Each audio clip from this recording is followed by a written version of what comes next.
오늘 10월 첫날이고 10월 첫 주일입니다.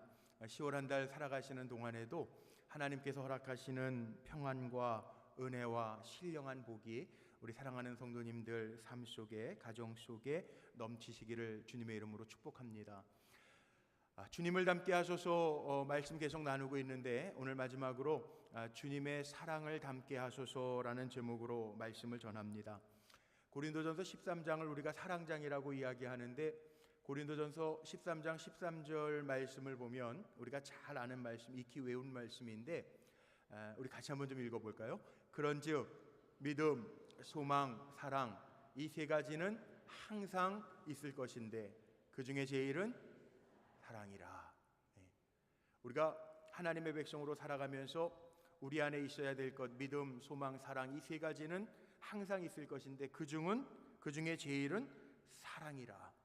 사랑이 있으면 뭔가 달라도 다르다라고 하는 이야기고, 가히 사랑은요, 믿음도 우리가 참 중요하다고 이야기하지만 가히 사랑은 폭발력이 있습니다. 사랑만큼 중요한 게 없다는 얘기죠. 지금 기네스북에 등재되어져 있는 부부 가운데 가장 부부로서 오래 해로한 부부가 여기 퍼시 스미스 프로렌스 부부입니다. 부부로서 몇 년을 사셨냐 하면 80년하고도 2주를 살았습니다. 놀라시는 분보다는 어떻게 이렇게 80년이나 지겹게 살 수 있나, 이런 표정들을 지으시는 것 같은데 80년하고 2주를 사셨대요. 엄청나죠? 대단하죠?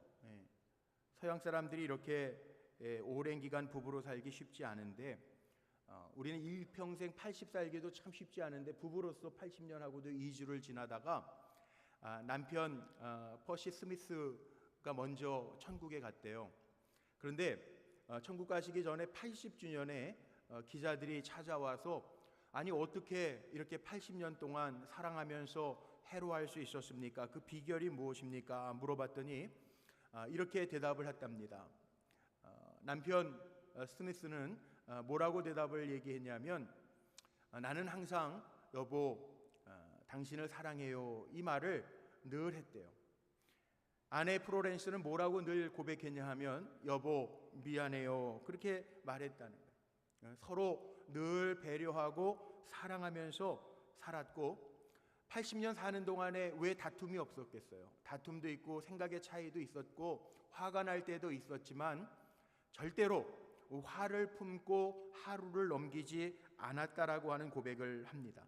그러니까 다툼이 있어도 다음날 새날을 맞이할 때에는 다시 다 용서하고 이해하고 사랑하는 마음으로 한날 한날을 시작했다라고 하는 것, 그것이 오랜 부부 생활을 잘 행복하게 유지할 수 있는 비결이었고, 더 중요한 것, 이 남편이 천국에 갔을 때 홀로 남은 아내가 이렇게 고백했대요. 우리는 축복받은 부부로 마지막 순간까지 서로 사랑했다라고 하는 사실이 우리 인생에 있어서 참 중요한 고백입니다. 이렇게 고백했대요. 멋있는 부부죠? 멋있는 부부인 것 같아요. 서로 사랑합니다, 미안합니다, 용서해야 될 때, 잘못했을 때에는 용서를 구하면서 지나는 것, 바로 이 사랑과 배려와 또 서로 이해하고 용서해 주는 것이 장수의 비결이었고, 또 이 사랑 때문에 질병도 쉽게 걸리지 아니하고 면역력이 생겨서 오랜 기간 동안 건강하게 장수하면서 서로 사랑하면서 살았다라고 하는 이야기예요. 오늘 읽은 본문 에베소서 4장 30절부터 말씀 읽었는데 26절로 27절 말씀에 보면, 지난주에 우리 감독님 설교하시면서 골로새서 3장에 나왔던 말씀과 비슷한 건데, 분을 내어도 죄를 짓지 말고 해가 지도록 분을 품지 말고 마귀에게 틈을 주지 말라, 이런 말씀이 있어요. 해가 지도록 분을 품지 말고 살라는 거예요. 이 분을 품고 살면요, 혈압도 문제가 되고요, 분을 품을 때 신장이 상한대요. 우리 교회 삼성병원에 소화기 내과 과장님이 계신데 제가 자문을 좀 구했어요. 그랬더니 소화기에 문제가 생기는 거, 그 다음에 그 소화가 적절하게 분비될 수 있도록 호르몬도 나와야 되고 위액도 나와야 되는데 담즙도 나와야 되는데, 분노하거나 열받으면 장기에도 열을 받아서 손상이 된대요. 그러니까 이게 분을 낼 때 장기의 손상이 온다라고 하는 말 자체도 의학적으로 맞는다라고 하는 이야기예요. 하나님, 우리 지으신 하나님이기 때문에 우리의 삶의 작동법을 너무나도 잘 아시는 거예요. 그러니까 분을 품어도 분을 품을 수밖에 없는 상황이 될 때가 있을지 모르지만 그게 오래되면 안 된다는 거죠. 그래서 장기에 손상을 줄 정도로 하루를 그 분을 품고 지나지 말라는 거죠. 저는 이 본문을 전할 때마다 꼭 생각나는 이야기가 있습니다. 예전에 부흥사 목사님이 오셔서 전해주셨던 이야기인데, 둘 다 하나님의 말씀에 아주 신실하게 순종하는 집사님 부부, 환갑이 넘으신 집사님 부부가 계셨대요. 근데 남편이 성격이 보통이 아니에요. 화를 버럭 내는 거예요. 화를 버럭 내고 화도 잘 내는데, 그런데 늘 보면 또 히히하고 호호하면서 잘 지내시더라는 거예요. 그 목사님이 물어봤더니 그 비결이 뭐냐고. 그랬더니 이 부부가 뭐라고 얘기했냐면, 뭐 성격은 하나님 주신 성격이니까 파르르 해서 성질내고 화낼 때도 있지만 하나님 말씀 에베소서 4장 16절에 분을 내어도 하루를 넘기지 말라고 그랬으니 그걸 말씀을 꼭 믿고 그렇게 한대요. 싸웠어도 해가 질 무렵 되면 여보 해질 때가 되었소. 그러면은 알았어요. 그리고 다 이렇게 해소해 준대요. 웃으시는 분들 좀 수상한 분들. 부부간에 살면서 왜 트러블이 없겠습니까? 그런데 해질 무렵 되면 여보 해가 지는구먼. 그러면 다 풀어줘야 돼요. 우리 한번 따라해 볼까요? 여보 해질 때가 되었어. 그렇게 살면 된다는 거예요. 그렇게 살면. 그러면 건강하게 사실 수 있고 부부 생활도 사랑하면서 살 수 있다는 거예요. 오늘 뭐 꽃장식을 저희 부부가 했는데 저희도 26년 살았거든요. 신방 가면 꼭 물어보시더라고요. 목사님 부부는 안 싸우는 것 같아요. 제가 아마 착해 보여서 안 싸우는 줄 아시나 본데 저희도 가끔 싸울 때도 있어요. 뭐 이렇게 말다툼할 때도 있지만 의견 다를 때도 있지만 저희도 그러려고 그래요. 여보 해가 지는구먼. 그래요. 살아가면서 부부관계뿐만이 아니라 이렇게 뭐 화낼 때도 있죠. 그러나 서로 용납하고 사랑하면서 다시 살아간다라는 거 참 중요한 것 같아요. 사랑이라고 하는 것 참 어렸을 때부터 많이 듣던 말이 있는데 어르신들이 그런 말씀 많이 했습니다. 사랑은 내리사랑이라, 그런 표현 참 많이 쓰셨어요. 근데 정말 인생을 살아가 보니까 조금은 이해가 되는 말인 것 같아요. 이 내리사랑이라고 하는 말, 사랑은요 위에서부터 오잖아요. 성경에도 있습니다. 우리가 하나님을 먼저 사랑한 게 아니라 하나님이 우리를 먼저 사랑해 주셨다는 거예요. 이 내리사랑이기 때문에 자식의 사랑이 부모의 사랑을 능가할 수가 없더라고요. 이제 추석 명절 맞이해서 부모님들 생전에 계신 분들은 부모님들 찾아뵈러 갈 거고, 또 돌아가신 분들은 산소에 가서 또 명절을 보내고 오실 텐데, 어느 선배님이 그런 얘기를 하시더라고요. 명절 증후군. 뭐 여자분들에게는 명절 맞이하면 가서 음식하고 뭐 어려운 시댁 식구들 만나서 긴장하고 있고, 이 그게 명절 증후군인지 모르겠지만 한 선배님이 이런 얘기를 하시더라고요. 자기에게 있어서 명절 증후군은 어머니가 연로하신데, 어머니가 연로하셔서 거동도 불편하시고 치매가 있으셔서 오랜만에 고향에 가서 그 요양원에 모셔놨는데, 요양원에 가서 어머님을 뵙고 올 때마다 속이 많이 상하대요. 아들도 못 알아보니까 속이 많이 상하는데, 올라올 때 명절 증후군이 뭐냐 하면 이런 거라는 거예요. 이제 어머니 거동하시는 것도 불편하시고 집에서 모시기도 힘들어서 요양원에 이렇게 혼자 계신데 다음 명절에는 뵐 수 있을까? 이제는 편안하게 하나님이 천국 데려가셨으면 좋겠다라는 마음을 갖다가도 어떤 마음이 드냐면, 어머니라면 내가 만약 아프고 내가 기억상실증이 걸렸을 때 날 포기하실까? 아마 어머니라면 그렇지 않겠지. 그런 마음이 드니까 금방 후회하고, 그래, 그래서 사랑은 내리사랑, 부모님 사랑을 자식은 능가할 수 없구나, 그렇게 깨닫고 온다는 거예요. 그렇죠. 사랑이라는 게 그렇습니다. 위에서부터 내려오는 거예요. 우리가 부모님의 사랑을 보면서 하나님의 사랑을 또한 추론해 볼 수 있는 거죠. 제자들도 마찬가지입니다. 스승의 사랑을 능가할 수가 없어요. 제가 한 42, 3년 전인 것으로 기억나는데 초등학교 2학년 때 일입니다. 몇 번 제가 간증했지만 초등학교 2학년 때요, 어렸을 때 교회 학교 선생님이, 저에겐 잊지 못할 선생님이 한 분 계세요. 그때는 어릴 때니까 어머니가 이렇게 주일날 교회 갈 때 연보하라고 20원씩 손에 쥐어주셨어요. 그런데 교회 가는 길에요, 이게 어려서부터 느낀 거지만 왜 이렇게 유혹하는 게 많은지, 교회까지 가는 길에 가게에서 뭐 맛있는 솜사탕도 팔고 아이스크림도 팔아요.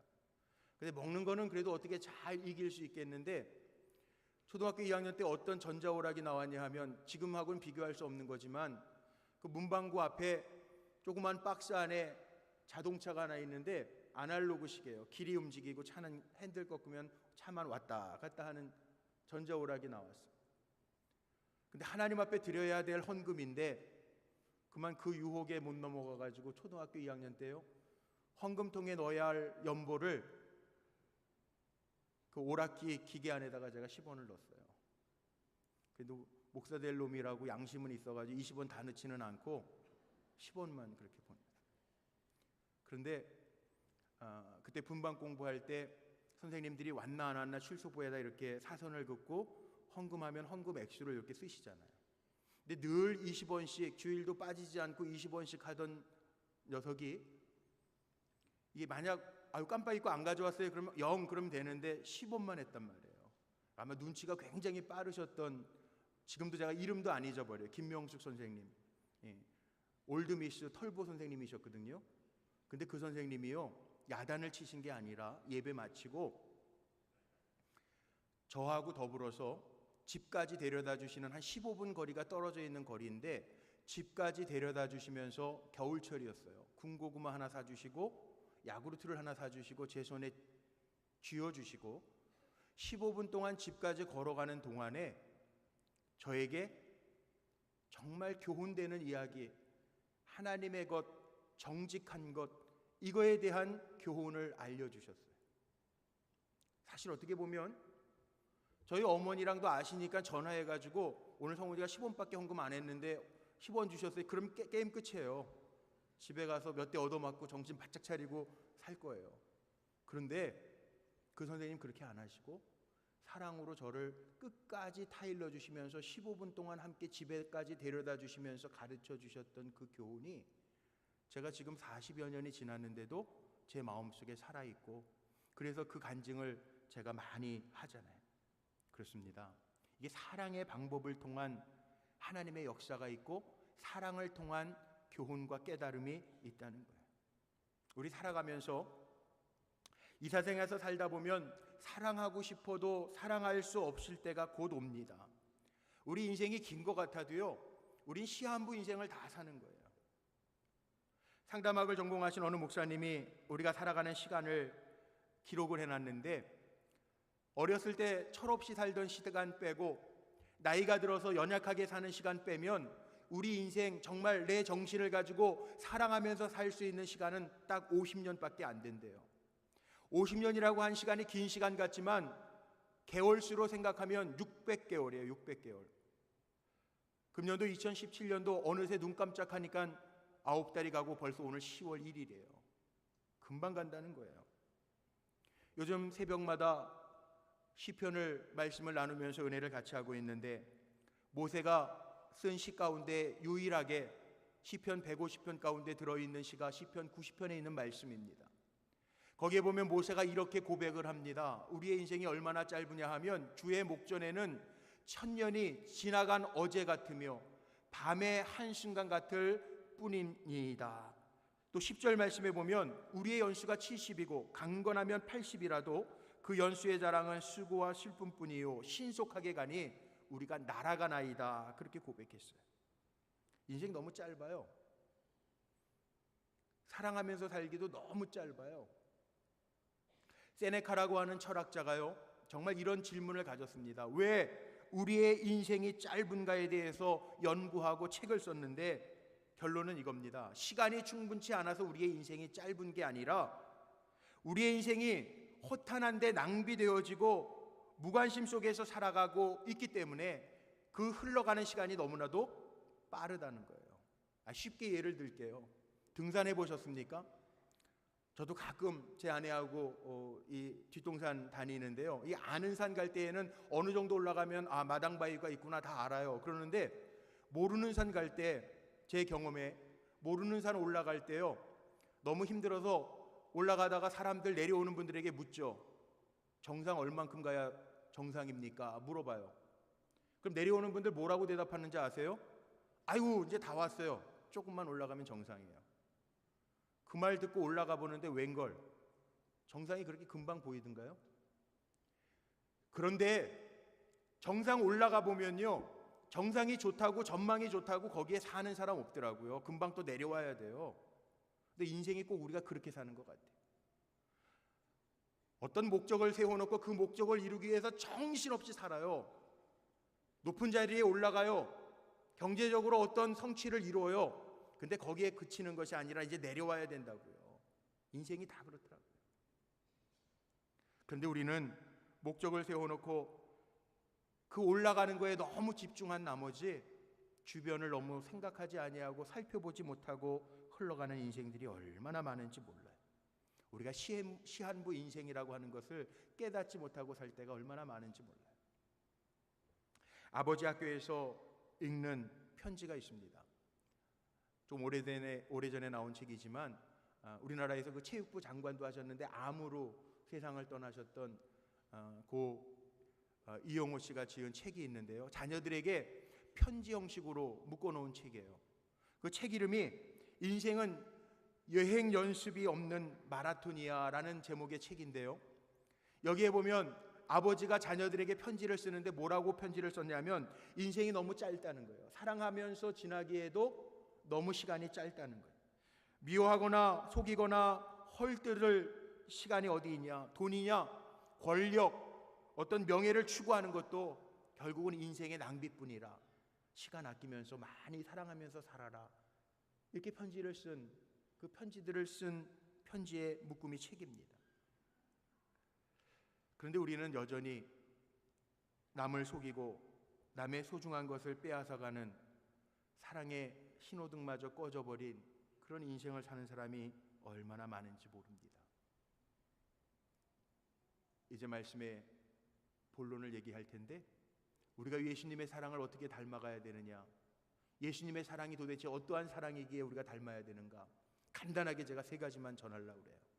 첫 번째는요, 예수님의 사랑은요, 희생적인 사랑, 끝없는 사랑이라는 거예요. 아가페적인 사랑이라는 거예요. 제가 예수님의 섬김을 담자라고 하는 말씀을 드릴 때 요한복음 13장의 말씀을 가지고 전했던 적이 있습니다. 예수님께서 다시 하늘나라로 돌아가셔야 할 때를 알고 제자들에게 본을 보이시면서 사랑하시는데 끝까지 사랑하시겠다고 약속하시면서 제자들의 발을 씻겨주셨던 이야기를 전했죠. 예수님이 제자들의 발을 다 씻겨주시고 나서 13장 34절 이하의 말씀에 보니까 이렇게 예수님 말씀하셨습니다. 우리 같이 한번 읽어보죠. 시작. 새 계명을 너희에게 주노니 서로 사랑하라. 내가 너희를 사랑한 것 같이 너희도 서로 사랑하라. 너희가 서로 사랑하면 이로써 모든 사람이 너희가 내 제자인 줄 알리라.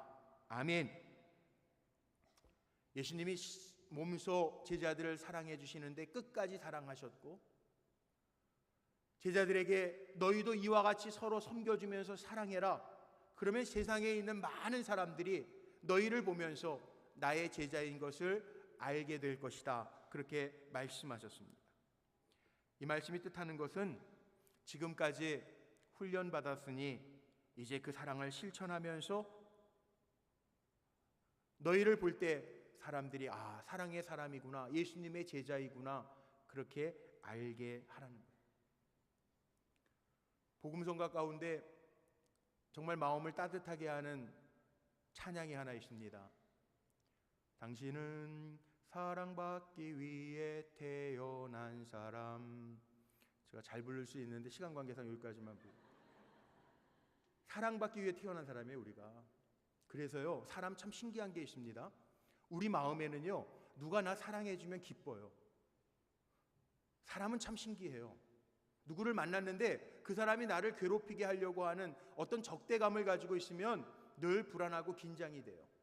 그런데 어느 사람 만나면 내 속에 있는 마음 다 열어놓고 싶은, 나를 사랑해주는 사람 보면은 내 마음을 다 주고 싶은 그런 사람도 있어요.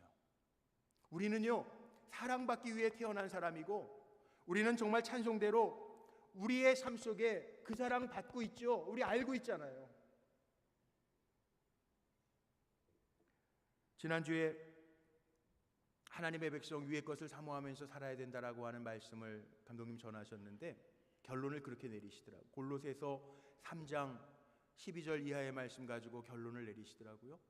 우리가 살아가면서 위의 것 사모해야 되고, 사랑하는 사람들이 정말 하나님의 택함 받은 사람답게 긍휼과 자비와 겸손과 오래 참음을 옷 입고 살아야 되는데, 결론이 뭐였어요? 결국은요, 이 모든 것 위에 사랑을 더하래요. 사랑을 더하래요. 그러니까 우리가 하나님의 자녀로서 위의 것 사모하면서 사는 것 중요하지만 더 중요한 것도 있어요. 그것을 하나로 묶는 것은 사랑이라는 거예요. 사랑이라는 거. 우리가 인생의 흑자를 내기 위해서 열심히 벌면서 살죠. 그런데 사랑의 흑자도 있습니다. 사랑의 흑자는 거꾸로입니다. 수입은 내가 벌은 거 가지고 남은 게 얼마인가, 흑자가 얼마인가 생각하지만, 사랑은요, 그렇게 흑자를 내는 게 아니라 내가 준 사랑, 내가 받은 사랑, 준 사랑이 더 큰 사랑인 거예요. 준 사랑에서 받은 사랑 빼는 게 흑자예요. 그래서 사도 바울은 성경에서 뭐라고 고백하냐 하면, 내가 너무나도 큰 사랑을 받아서 나는 사랑의 빚진 자로다, 그렇게 고백해요. 여러분, 인생을 살아오면서 어떻게 사셨습니까? 여러분의 삶에는 정말 여러분들을 사랑해서 목숨까지 내놓을 사람이 있습니까? 함석권 씨가 그런 시 썼죠. 그대 그런 사람을 가졌는가? 그런 시에 보면 이런 내용이 나옵니다. 탔던 배 꺼지는 시간, 구명대 서로 양보하며 너만은 제발 살아다오 할 그 사람을 그대는 가졌는가? 여러분, 그런 사람 가졌습니까? 또 여러분은 정말 내가 너무너무 사랑해서 내 목숨이라도 내어놓을 만한 사람을 가졌습니까? 예수님의 사랑이 그런 사랑이라는 거죠. 끝까지 사랑하시되 포기하지 아니하시고 끝까지 사랑해 주시는 사랑. 우리가 그 사랑을 입고 살기 때문에 우리 성도님들은 기억해야 될 것이 있어요. 하나님이, 주님이 여러분을 포기하지 않는 한 여러분도 인생 포기하지 마십시오. 주님의 사랑이 멈춰지지 않는 한 하나님의 역사는 임할 줄로 믿습니다. 두 번째, 주님의 사랑은 용서하고 화해하는 사랑이에요. 오늘 말씀 속에도 그렇게 기록되어져 있습니다. 에베소서 5장 2절 말씀에 보면 주님의 사랑은 얼마나 큰 사랑이냐 하면 우리를 위해서 아낌없이 희생 제물로 내어놓은 사랑이라는 거예요. 십자가에서 우리를 살리시기까지, 생명까지 내놓으신 사랑이라는 거예요. 그래서 죄로 인하여 하나님과 담이 생겼던 우리가 하나님의 자녀가 되었고 하나님의 상속자가 되었습니다. 주님의 십자가의 용서함을 통해서. 우리 주님의 가르쳐 주신 기도할 때 주님이 우리를 용서하신 것처럼 우리도 용서하게 하옵시고 고백하잖아요. 베드로가 예수님께 와서 마태복음 18장 21절 말씀에 보면 그런 질문을 합니다. 예수님, 만약 우리 형제가 우리에게 죄를 범하면 몇 번이나 용서해 줄까요? 7번까지 하오리까? 그랬더니 예수님 뭐라고 대답하셨냐면 7번뿐만 아니라 7번씩 70번까지라도 용서해 줘라. 그럼 490번 용서해 주라는 것이 아니라 7이라고 하는 숫자 완전수 아닙니까? 용서 못할 일 없으니까 계속 용서해 주라고 하는 말씀이에요. 자, 이제 명절, 우리 불꽃교회에는 그런 분들 안 계시지만 세상 사람들 가운데에는 형제들끼리도 등지고 사는 사람이 있어요. 용서가 안 되는 가족들이 있는 사람들이 있어요. 우리 불꽃교회는 없어요. 그런데 만에 하나 뭐 섭섭해가지고 틀어진 일이 있다면 여러분은 주님의 사랑을 닮아가는 주님의 백성들이니까 이번 명절에 가셔서 화합하고 주님의 사랑으로 사랑하는 관계로 회복되어지시기를 주님의 이름으로 축복합니다. 이게 주님의 사랑이에요. 마지막 세 번째는 주님의 사랑은 어떤 사람이냐 하면 불쌍히 여기는, 긍휼히 여기는 마음의 사랑이라는 거죠. 에베소서 4장 32절 말씀해 보니까 그렇게 기록되어 있습니다. 서로 친절하게 하며 불쌍히 여기며 서로 용서하기를 하나님이 그리스도 안에서 너희를 용서하심과 같이 하라. 이 주님의 사랑은 긍휼히 여겨주는 사랑입니다. 이 주님이 기적을 참 많이 베풀어 주셨는데, 그래서 제가 주님이 정말 어떤 마음으로 기적을 베푸셨는가를 복음서에 보면 나와 있으니까 복음서를 다 찾아봤어요. 예수님이요 5,000명도 먹이시고 4,000명도 먹이셨어요. 병자들을 다 낫게 하셨어요. 복음서에 보면 세 사람을 살리시죠. 나인성 과부의 아들을 살리시고 야이로의 어린 딸을 살리시고 나사로를 살리신 이야기가 다 복음서에 나와요.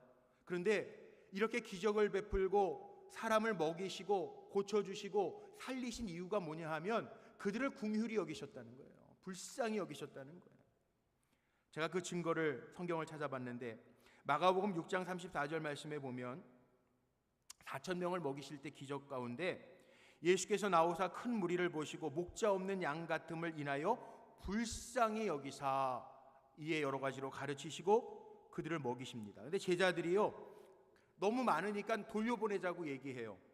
그런데 마태복음 15장 32절 말씀에 보니까 예수님 뭐라고 말씀하시냐면 그 무리를 불쌍히 여기노라 그렇게 얘기하시고 그들이 이미 사흘 동안 먹을 것 없었으니 기진하여 굶겨 보내지 못하겠노라. 제자들이 저들을 그냥 집으로 돌려보냅시다 그랬는데 예수님 그 제안 받지 아니하시고 떡 7개와 물고기 2마리를 가지고 4,000명을 넉넉하게 먹이시고 광주리가 남는 기적을 행하셨어요. 예수님의 마음이에요. 예수님의 사랑, 이런 사랑으로 기적을 베푸셨다는, 기적 자체도 중요하지만 성경이 우리에게 보여주는 것은 주님의 마음이, 기적을 행하신 주님의 마음이 불쌍히 여기는 사랑의 마음 때문에 기적을 행하셨다는. 병자들 고치신 이야기 보면요 소경 바디메오를 고치셨는데 소경 바디메오가 예수님 앞에 나왔을 때 성경은 이렇게 기록합니다. 예수님의 민망히 여기사 저를 불쌍히 여기시고 고치셨대요. 문둥병자에게도 예수님께서 저를 불쌍히 여기사 만지시며 깨끗함을 입으라 그렇게 고치셨다는 거예요. 죽은 자를 살리시는 기적도 보니까 죽은 자를 살려놓으셨지만 나사로도 그 다음에 죽었어요. 다 지금까지 살아있는 것 아니에요. 그런데 예수님께서 복음서에서 이 살리신 이유를 보니까요 성경을 제가 찾아봤습니다. 일일이 다 찾아봤습니다. 정말 죽은 자를 살리실 때 주님의 마음이 어땠냐 하면 어차피 살려도 또 죽을 거지만 주님의 마음은 어떤 마음이었냐면요 그 죽은 사람 때문에 슬퍼하는 위족들 너무너무 안타까운 마음을 가지고 살리셨다는 거예요. 물론 예수님은 죽음까지도 다스리시는 주님이시다라고 하는 것을 우리에게 교훈하는 말씀이기도 하지만 죽은 자를 살리는 그 성경의 일화를 보면 살리시기 전에 주님의 마음을 한번 제가 볼게요. 누가복음 7장 13절 말씀, 누가복음 7장에 보면요 나인성 과부의 아들을 살리시는 이야기가 나옵니다. 과부에게 있어서 아들, 그것도 독자는요 자기 생명보다 귀한 건데 거기에 그렇게 표현되어 있습니다. 주께서 과부를 보시고 불쌍히 여기사 울지 말라 하시고 그리고 나인성 과부의 아들을 살리세요. 예수님의 마음은 불쌍히 여기는 마음이에요. 누가복음 8장에 보면 야이로의 어린 딸을 살리시는 기적이 나옵니다. 거기에도 그 어린 딸 야이로의 어린 딸을 살리시기 전에 주님의 마음이 어떠했냐면 모든 사람이 아이를 위하여 울며 통곡하며, 아마 그 어린아이가 죽었으니 얼마나 많이 통곡했습니까? 모든 사람, 주변의 사람들이 그 아이 때문에 너무 속상하고 마음 아파서 울고 통곡하고 있을 때 예수님 뭐라고 말씀하시면서 살리셨냐 하면 울지 말라, 죽은 것이 아니라 잔다 하시고 위로하시고 그들을 살리셨다는 거예요. 요한복음 11장에 보면 나사로를 살리시는 예수님, 물론 나사로의 마르다, 마리아, 나사로 그 가족하고 친했던 것 같아요. 그런데 거기에도 보면요 나사로를 살리시기 전에 예수께서 무덤 앞에서 그가 우는 것과 또 함께 온 유대인들이 우는 것을 보시고 심령에 피통이 여기시고 불쌍히 여기사, 이 말씀이 나옵니다. 제가 무슨 얘기하려고 하는지 아세요?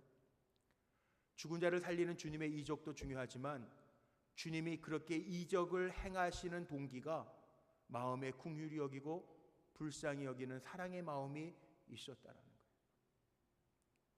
우리 교회에도 연약한 분들이 있어요. 지금도 추석 명절을 잘 넘길 수 있을지 없을지 정말 생사의 갈림길에 있는 우리 권사님도 있어요.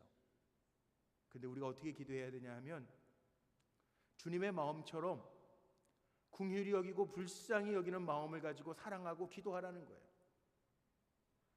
추석 명절을 맞이하면서 가족들 만날 거예요. 물론 사람의 삶이 다 다릅니다. 근데 우리보다 연약한 이들도 있고 약한 이들도 있고 못 사는 이들도 있고 문제가 있는 이들도 있을 거예요. 근데 예수의 마음을 닮아가는 우리들의 마음 속에는 주님과 같은 사랑, 사람을 볼 때 긍휼히 여기고 불쌍히 여기는 마음으로 사랑하는 마음이 있어야 할 줄로 믿습니다. 예수님이 사람들을 먹이신 것도 고치신 것도 살리신 것도 주님의 마음속에 이렇게 긍휼히 여기는 불쌍히 여기는 마음으로 행하셨기 때문이죠. 말씀을 정리하고 마칩니다. 그동안 5주 동안 예수님을 닮아가자라고 하는 주제를 가지고 말씀을 전했어요. 결국 우리가 궁극적으로는 하나님의 백성이기 때문에 주님을 닮아가는 것, 하나님의 성품을 닮아가는 것이 우리의 신앙의 목적일 겁니다.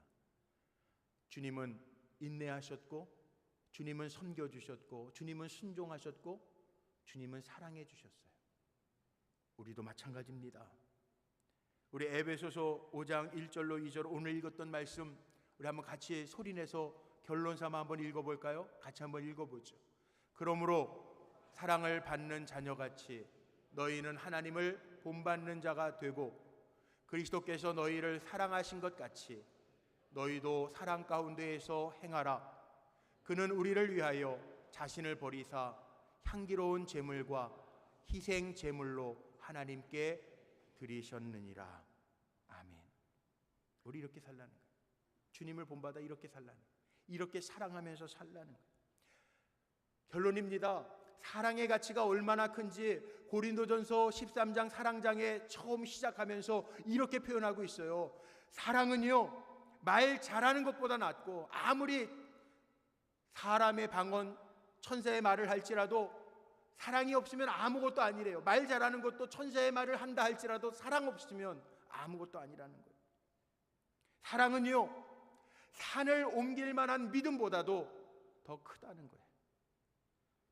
사랑하는 성도님들의 삶과 가정과 우리가 섬기는 주님의 몸된 교회 공동체 속에 사랑을 가진 저와 여러분이 잘 섬겨가면서 사랑하면서 화목하면서 평안하면서 하나님 우리에게 맡겨주신 사명을 더 잘 감당하는 우리 공동체가 되기를 주님의 이름으로 축원합니다.